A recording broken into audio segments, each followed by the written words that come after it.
Okay, so today's review is really a little bit unusual. It's a strange instrument, unusual instrument, and it is a one-off. Today I'm going to be talking about a fretless bass ukulele, and the story behind this was I had one on loan for a project and got to quite like it. When the project was over, the owner took it back and I missed it, so I looked at buying a fretless bass ukulele, and I couldn't find one I liked. They were either expensive or not very good, so I decided to commission one to be built, and I went to Jamie Swannell of Swannell's Guitars in Cambridge, and I challenged him to design and build a bass ukulele. And I don't know whether he regrets it, but he certainly went for it.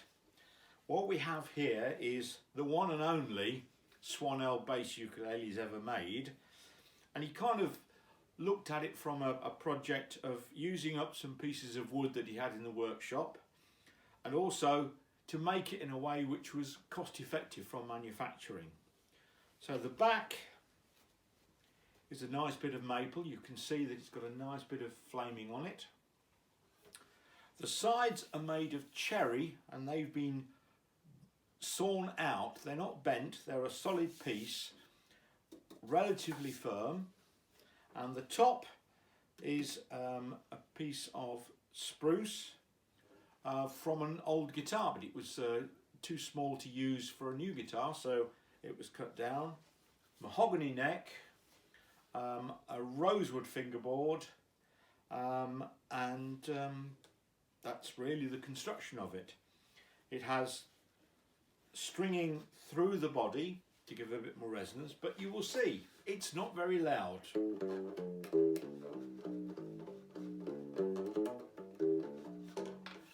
You can hear it, but you can't really play it with anybody.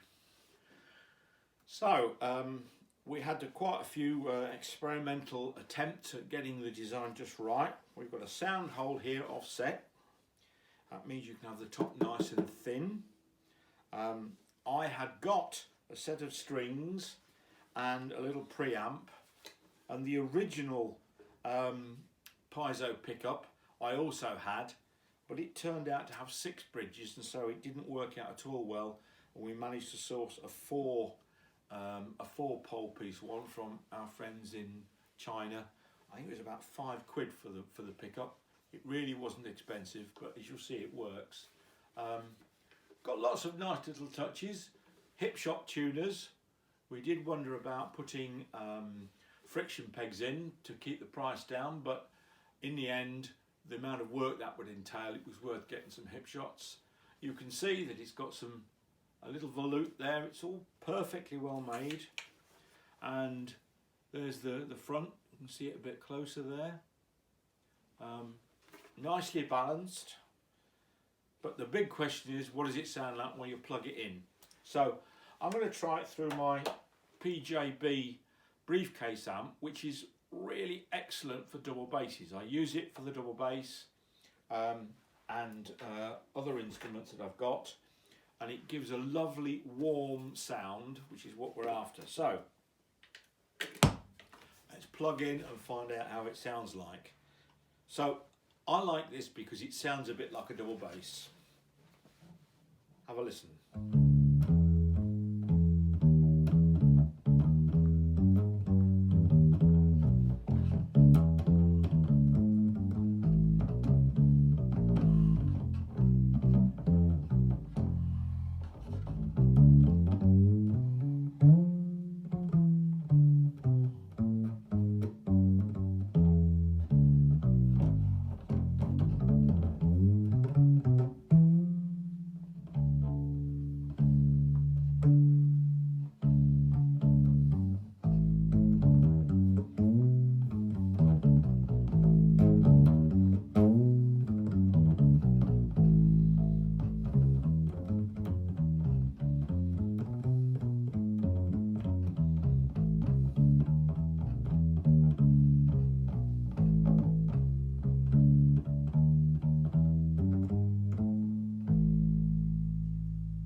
can hear, we've got that rich sound, we've got that resonance that we're looking for.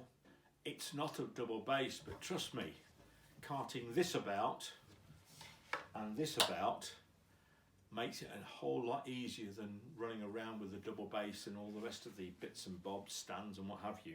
So it's a really handy, convenient little thing. I use it in a ceilidh band. I've used it all over the place for practicing. I used to use the one I had previously with a little ukulele combo. It's just very light, very easy.